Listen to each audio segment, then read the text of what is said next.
Hello everyone. हमारे द्वारा provide की जा रही एमपीजी के सीरीज़ में हम लगातार आपको मोस्ट अपडेटेड वीडियोस प्रोवाइड करते हुए आ रहे हैं। इन सभी वीडियोस को आप हमारे चैनल की एमपीजी के सीरीज़ में जाकर देख सकते हैं। आज के इस वीडियो में हम डिस्कस करने वाले हैं मध्य प्रदेश की जलवायु, क्लाइमेट ऑफ एमपी। वीडियो में आगे बढ़ने से पहले मैं सिर्फ आपसे इतना कहना चाहूँगी कि आप लोग वीडियोस देखते तो हैं लेकिन चैनल को सब्सक्राइब नहीं करते, तो जल्दी से Shivam Dwivedi motivational speaker channel को सब्सक्राइब करें, इस वीडियो को ज़्यादा से ज़्यादा लाइक करें और अपने फ्रेंड्स के साथ ज़्यादा से ज़्यादा शेयर करें ताकि इन्फॉर्मेशन सभी तक पहुँच सके। तो चलिए वीडियो में आगे बढ़ते हैं और देखते हैं मध्य प्रदेश की जलवायु या क्लाइमेट ऑफ एमपी।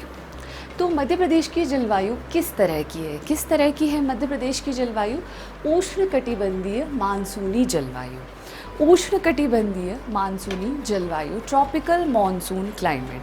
आखिर इस तरह की जलवायु मध्य प्रदेश की क्यों है, हम थोड़ा सा समझ लेते हैं। हमारी अर्थ जो है, अर्थ को दो पार्ट्स में डिवाइड करती है। एक लैटिट्यूड जिसका नाम क्या है, भूमध्य रेखा, इक्वेटर। इस हिस्से को हम क्या बोलते हैं, नॉर्थ हेमिस्फीयर, और इस हिस्से को क्या बोलते हैं, सदर्न हेमिस्फीयर, उत्तरी गोलार्ध और दक्षिणी गोलार्ध। ठीक है। एक और लेटीट्यूड 23.5 डिग्री पर है जिसे हम क्या बोलते हैं, कर्क रेखा, ट्रॉपिक ऑफ कैंसर।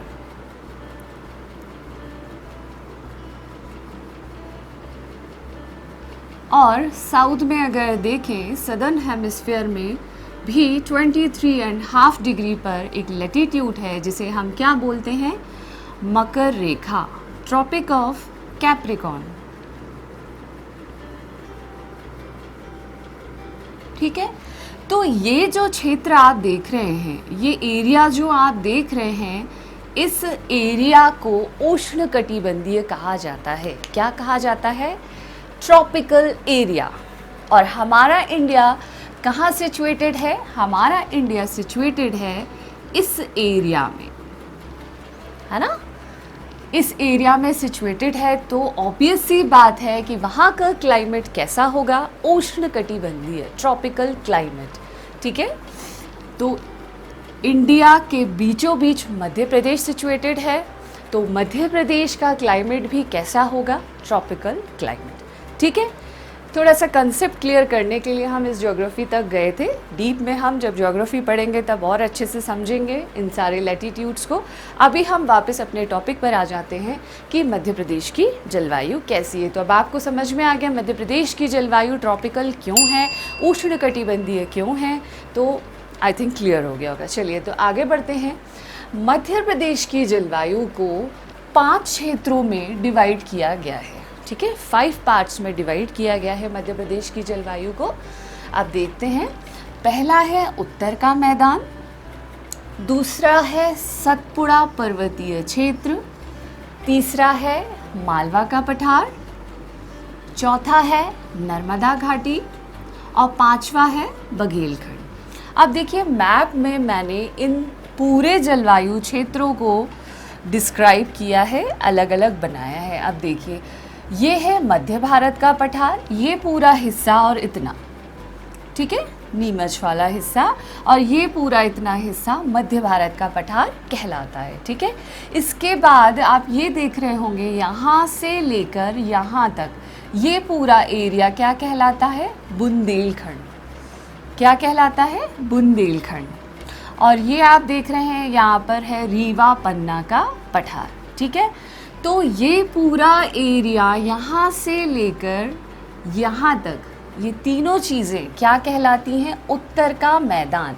देखिए मध्य भारत का पठार, ये हो गया मध्य भारत का पठार, ये हो गया बुंदेलखंड का पठार, और ये हो गया रीवा पन्ना का पठार। ये तीनों जब मिक्स हो जाते हैं तो इसे क्या कहा जाता है, उत्तर का मैदान। ये भी क्वेश्चन एग्जाम में बन सकता है, इसे भी ध्यान रखेंगे। ठीक है। तो ये हो गया उत्तर का मैदान। ठीक है। अब ये जो पूरा उत्तर का मैदान है, इसकी जलवायु कैसी है। ठीक है। इसकी जलवायु कैसी है, इसकी जलवायु है अधिक। आप इस तरीके से इसको याद रखिए। इसकी जलवायु है अधिक। अधिक इन द सेंस अधिक गर्मी पड़ती है यहाँ पर और अधिक सर्दी पड़ती है यहाँ पर। इन एरिया में जितने भी ज़िले हैं वहाँ पर ठंड के मौसम में ज़्यादा ठंड होगी और गर्मी के मौसम में ज़्यादा गर्मी पड़ेगी। ठीक है, तो उत्तर के मैदान की जलवायु कैसी हो गई? अधिक। इसके बाद हम आते हैं सतपुड़ा पर्वतीय क्षेत्र में। सतपुड़ा पर्वतीय क्षेत्र मैप में देखें तो ये पूरा कौन सा क्षेत्र है? सतपुड़ा क्षेत्र। ठीक है, इसकी जलवायु कैसी है? इसकी जलवायु है साधारण। इसकी जलवायु कैसी है? साधारण।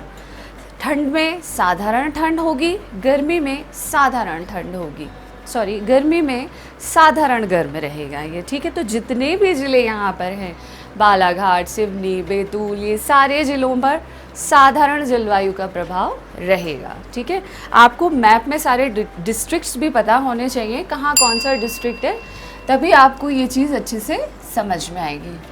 अब नेक्स्ट देखते हैं मालवा का पठार। आप ये देख रहे हैं, ये पूरा बीच का एरिया जो है वो क्या है? मालवा का पठार। मालवा के पठार की जो जलवायु है वो है सामान्य, नॉर्मल है, बहुत बढ़िया जलवायु है यहाँ की। ना ही यहाँ पर बहुत ज़्यादा ठंडी पड़ती है और ना ही बहुत कम ठंडी पड़ती है। एक सामान्य ठंडी और सामान्य गर्मी पड़ती है। इसीलिए एक चीनी यात्री जब भारत आए थे और मध्य प्रदेश में आए थे तो उन्होंने मालवा की जलवायु को विश्व की सर्वश्रेष्ठ जलवायु कहा था। ठीक है, तो मालवा की जलवायु कैसी हो गई? सामान्य। ठीक है, नॉर्मल।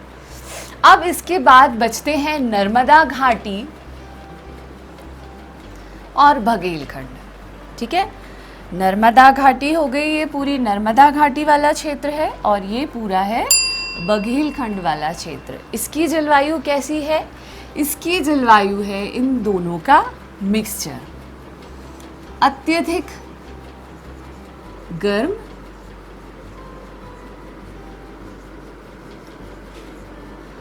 और सामान्य ठंडा। ठीक है, तो इस तरीके से आप याद रखेंगे तो आपको याद रहेगा किस एरिया की जलवायु कैसी है। जैसे अगर हम यहाँ की बात करें, हमने क्या पढ़ा था? मध्य भारत का पठार, इसमें कैसी है जलवायु? अधिक गर्मी और अधिक ठंडी पड़ेगी। तो इस तरीके से आपने सभी क्षेत्रों की जलवायु समझ ली। एक और इम्पॉर्टेंट चीज़ जो जलवायु से रिलेटेड है वो हम और देख लेते हैं। आप ये 21 डिग्री की लाइन जो देख रहे हैं, जो ईस्ट टू वेस्ट या वेस्ट टू ईस्ट समझ लें, इस 21 डिग्री सेल्सियस की लाइन को हम क्या बोलते हैं? आइसोथर्मल लाइन, समताप रेखा। एग्जाम में इससे क्वेश्चन बन सकता है कि समताप रेखा कितने डिग्री सेल्सियस है? तो 21 डिग्री सेल्सियस, इस चीज़ को ध्यान रखेंगे। और आप जो ये देख रहे हैं, ये वाली लाइन 100 सेंटीमीटर, इसे कहते हैं समवर्षा रेखा, आइसो हाइट लाइन। ठीक है, ये दो फैक्ट्स और यहाँ पर इम्पॉर्टेंट हैं जो इसमें बनते हैं। इसके अलावा हम एक चीज़ और देख लेंगे। ग्रीष्म ऋतु में मध्य प्रदेश में जब ग्रीष्म ऋतु पड़ती है, जब गर्मी पड़ती है, तो उसे क्या कहा जाता है? उसे कहा जाता है यूनाला। उसे क्या कहा जाता है? यूनाला। वर्षा ऋतु जब पड़ती है तो उसे क्या कहा जाता है? चौमासा। ठीक है, इसके बाद शीतकाल जब ठंड पड़ती है तो उसे क्या कहते हैं? सियाला।